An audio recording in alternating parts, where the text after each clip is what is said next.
Assalamualaikum warahmatullahi wabarakatuh. Kami dari kelompok Mikrobiologi Farmasi D dengan mata kuliah Mikrobiologi Farmasi dengan dosen pengampu Ibu Apoteker Anis Pujirahayu MSI akan mempresentasikan mengenai hasil resum kami dari video nutrisi media dan pertumbuhan mikroba.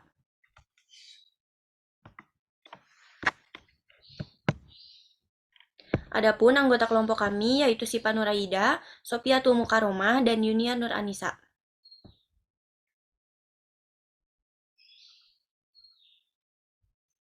Adapun topik pembahasan yang akan kami sampaikan yaitu yang pertama mengenai kebutuhan mikroba, yang kedua media kultur mikroba, yang ketiga pertumbuhan kultur mikroba, dan yang terakhir pengukuran pertumbuhan mikroba. Baik, yang pertama ada kebutuhan mikroba.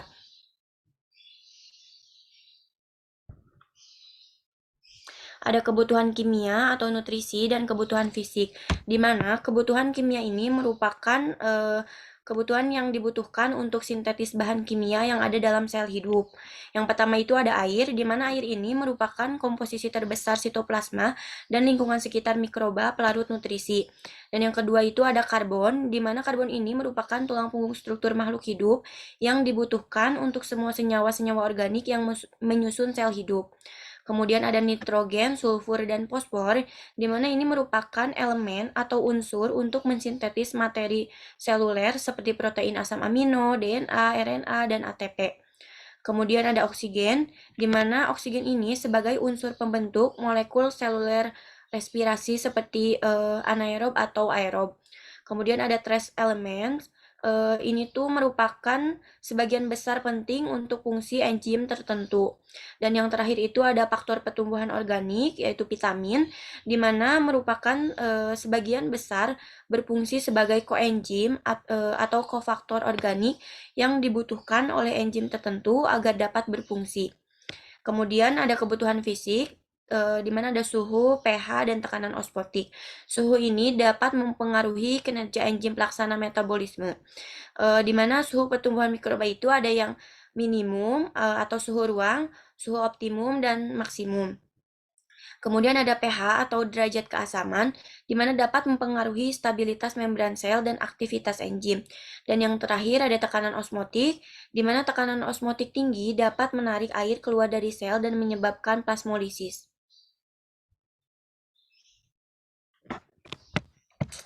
Selanjutnya ada kelompok mikroba berdasarkan kebutuhan oksigen. Yang pertama itu ada aerob. Aerob ini membutuhkan oksigen untuk bertahan hidup. Kemudian ada anaerob obligat. Ini tidak membutuhkan oksigen dan dapat terbunuh oleh keberadaannya.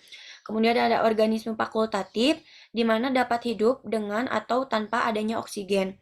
Kemudian ada mikroaerofil, di mana aerob yang dapat menggunakan oksigen tetapi hanya jika jumlahnya berkurang. Dan yang terakhir ada anaerob aerotoleran, dapat mentolerir oksigen dan tumbuh di hadapannya meskipun mereka tidak dapat menggunakannya.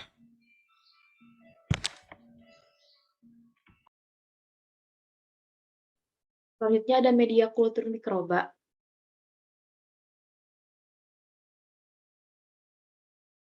Media kultur adalah bahan nutrisi yang disiapkan untuk pertumbuhan mikroorganisme di laboratorium, yaitu untuk menyuplai kebutuhan nutrisi mikroorganisme. Berdasarkan komposisinya, media dibedakan menjadi yang pertama ada chemically defined media, yaitu media yang mengandung bahan kimia yang ditentukan. Kemudian yang kedua ada kompleks media, yaitu media secara kimiawi tidak terdefinisi atau tidak diketahui secara pasti. Kemudian yang terakhir ada reducing media, yaitu media dan metode pertumbuhan untuk mikroba anaerob. Selanjutnya ada macam-macam media. Yang pertama itu ada selective media, yaitu mengandung senyawa penghambat yang menghambat pertumbuhan organisme yang tidak diinginkan. Yang kedua itu ada differential media, yaitu mengandung senyawa indikator untuk mendeteksi produk metabolisme tertentu. Yang terakhir ada enrichment kultur, yaitu media kompleks dengan nutrisi tambahan yang tidak ditentukan, misalnya yaitu darah. Kemudian ada bentuk-bentuk media, yang pertama ada media padat, ada cair dan semi padat.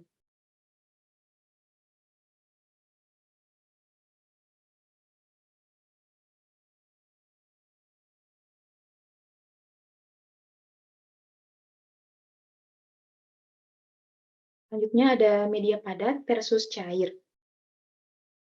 Media kultur padat ini fungsinya itu untuk mengimobilisasi pembentukan sel dari massa yang terlihat dan terisolasi koloni. Biasanya itu mengandung 1,5% agar sebagai agen pemadat. Contohnya itu ada agar cawan, agar tegak, dan agar miring. Kemudian ada media cair atau broth, yaitu tanpa agar. Yang terakhir ada media semi-solid, yaitu sedikit agar untuk mendeteksi motilitas bakteri.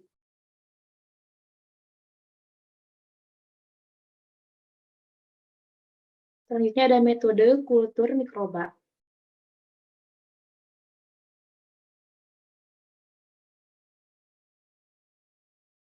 Yang pertama itu ada koloni. Ini tuh merupakan hasil kultur mikroba di media agar.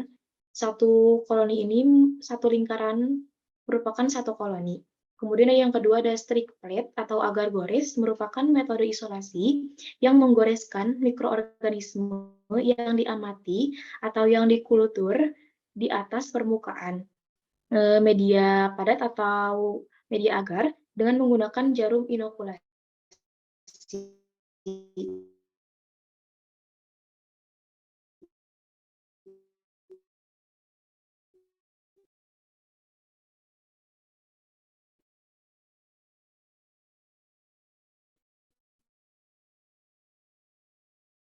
Yang itu ada teknik kultur khusus untuk mikroba yang berbahaya, itu dengan menggunakan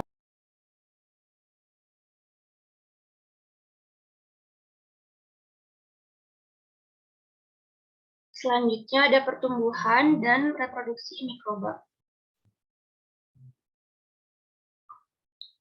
Pertumbuhan dan reproduksi mikroba mengalami pembelahan bakteri. Pertumbuhan mikroba adalah pertambahan jumlah sel.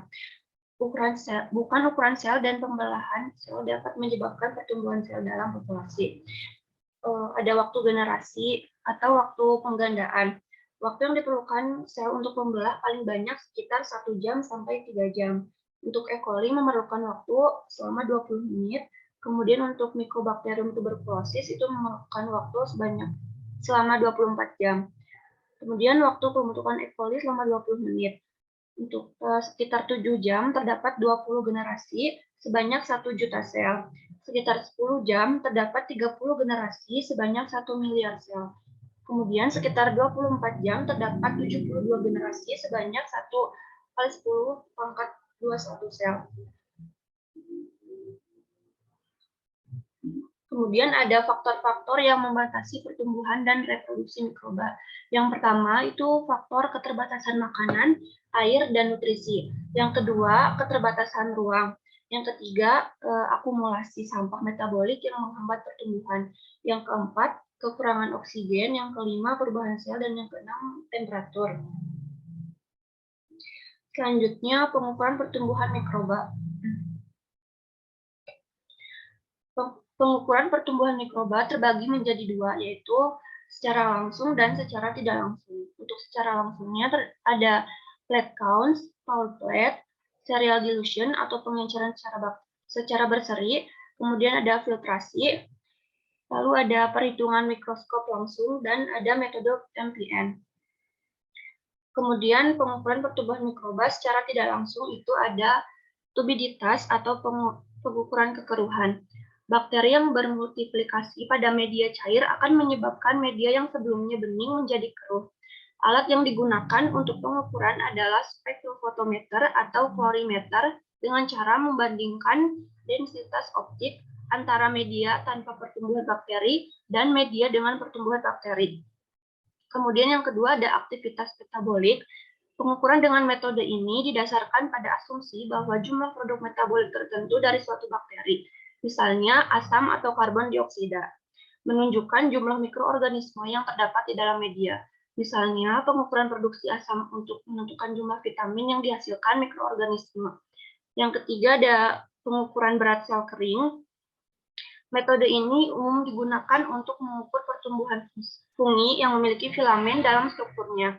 Miselium fungi dipisahkan dari media dan dihitung sebagai berat kotor.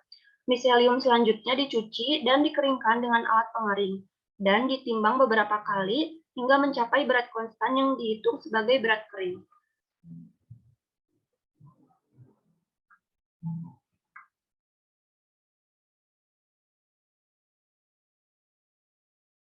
Baik, sekian dari kelompok kami. Mohon maaf apabila ada kesalahan.